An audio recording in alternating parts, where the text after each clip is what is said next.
ეს ეკლესია, სადაც ჩვენ ახლა ვიმყოფებით, ზეიმობს თავისი არსებობის 150 წლის თავს.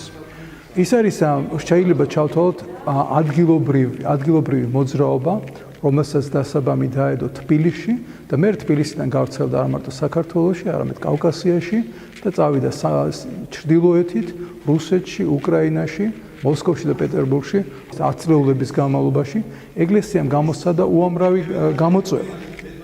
გამოწვევა იყო მაგალითად მეფის რუსეთის ხელისუფლების პერიოდში მისი დევნა. სულ ცოტა ხანში მათ გამოსცადეს კიდევ ერთი ტალღა დევნისა, რომელიც ბევრად უფრო სუსხიანი და მკაცრი იყო ვიდრე წინამორბედი მეფის დროს.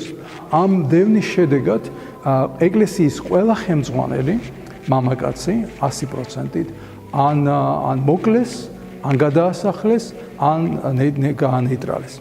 შესაბამისად, თუ ეს ეკლესია დღემდე არსებობს, ეს არის დამსახურება ქალებისა, რომელსაც წინამძღოლი მამაკაცები არ ყავდათ, მაგრამ ამ ქალებმა თქვეს, ეს არის ჩვენი რწმენა, ამ რწმენას ჩვენ ვინახავთ. შესაბამისად, კითხვა არც კი დასმულა.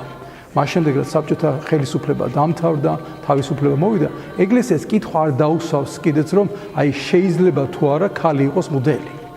ჩვენ გვგზნობთ სოციალურ პასუხისმგებლობას, არა მარტო რელიგიურს, არამედ სოციალურ პასუხისმგებლობას საზოგადოებაში და ვთვლით, რომ ეკლესია სავალდებულო და საჭირო ეკლესია იზიარებდეს იმ სოციალურ გამოწვევებს, რომელსაც საზოგადოებაში აქვს ადგილი. ეს არის უთანასწორობა, გენდერული სხვა სახის უთანასწორობა, უმცირესობების დევნა, დისკრიმინაცია, სოციალური დევნა და დისკრიმინაცია. ჩვენთვის ეს თემები არის ყველა მნიშვნელოვანი. თუ საქართველოში, თუ საქართველოს ფარგლებს მიღმა. და შესაბამისად ეს ეკლესია, რომელშიც ჩვენ ახლა ვიმყოფებით, უკვე 10 წლეულების განმავლობაში ესარჩლება სამართლიანობის მოძრაობას აღმოსავლეთ ევროპაში.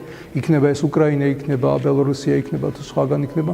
ჩვენ გვაქვს ჯერ კიდევ გრძელი და შორიგზა გასავლელი, როგორც კულტურას, როგორც საზოგადოებას, როგორც სახელმწიფოს, ვიდრე ჩვენ ვიქცევით თავისუფალ დემოკრატიულ საზოგადოებას, სადაც ადამიანი დაფასდება არა მისი წარმომავლობის, ეთნიკურობის, რელიგიურობის, სექსუალური ორიენტაციის ხვის გამო, არამედ ის რომ ის არის ადამიანი. გრძელი გზა გვაქვს გასავლელი.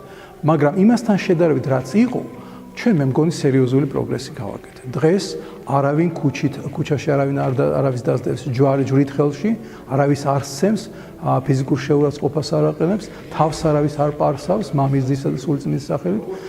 ეს გამოვიარეთ.